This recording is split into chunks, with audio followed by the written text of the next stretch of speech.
I was thinking about when I was in high school.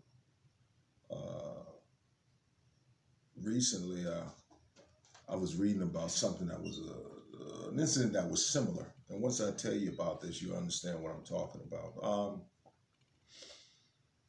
Uh, I went to high school. I went to six different high schools actually, and basically, I'm not going to say why, but we did a little moving when I was younger.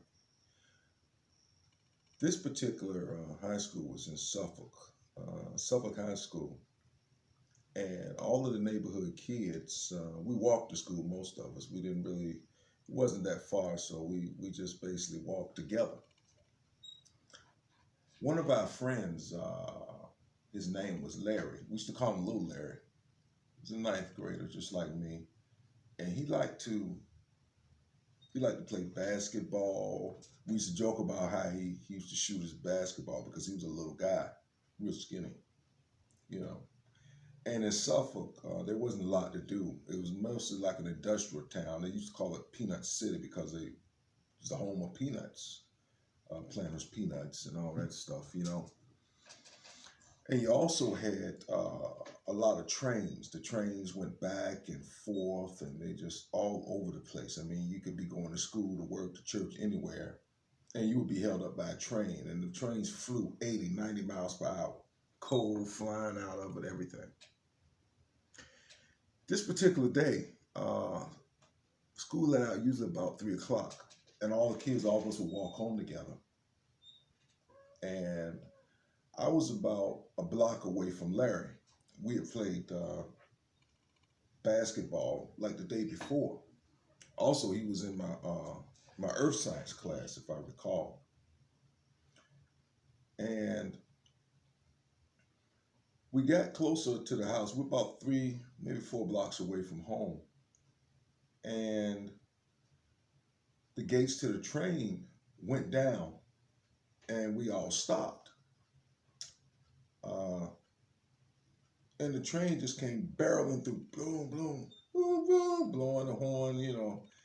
And it had to be like 100 plus cars. It was roaring through town.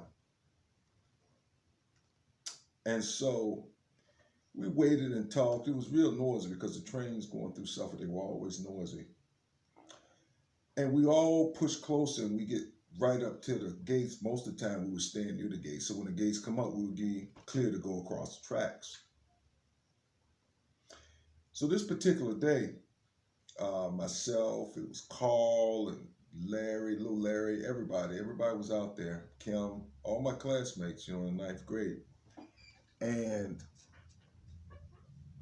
the train that went by, the caboose, the caboose, the little red caboose, went by. But the gate stayed down. But Larry, he went around the gate, and he was crossing the track. But what Larry didn't know, as soon as that train left, the reason the gate didn't go up, because there was another train on the other side of that track barreling down. And they used to do that often, coming right there. And Larry stepped right in front of that train. And like I said, he was in the ninth grade. And I would say that it wasn't just traumatic to all of us kids, for your classmate, your friend, your neighborhood friend, and the way that it happened, that way, for a ninth grader to see that, you know, I mean, that's all anybody talked about for a long time. And there was no safety. Nothing safe came after that. There was no safety measures, no crossing guard. There was nothing. Nothing ever came of it. And they were finding parts of Larry for miles, like literally his fingers, just all of them. I mean, he was just totally destroyed by the train. His family, they just only were able to bury parts of him. It was horrible. And I say that, you might take it as a cliche to say safety first, but I will say safety first. Always try to be safe. When you're walking, talking, whatever, always check out your surroundings, because you just never know. And this tragedy, I think it could, in hindsight, I look at it and say it could have been prevented, you know. Maybe his parents or our parents could have told us different things about how to be safe. But wherever you are, Larry, God bless you, though, man. God bless you.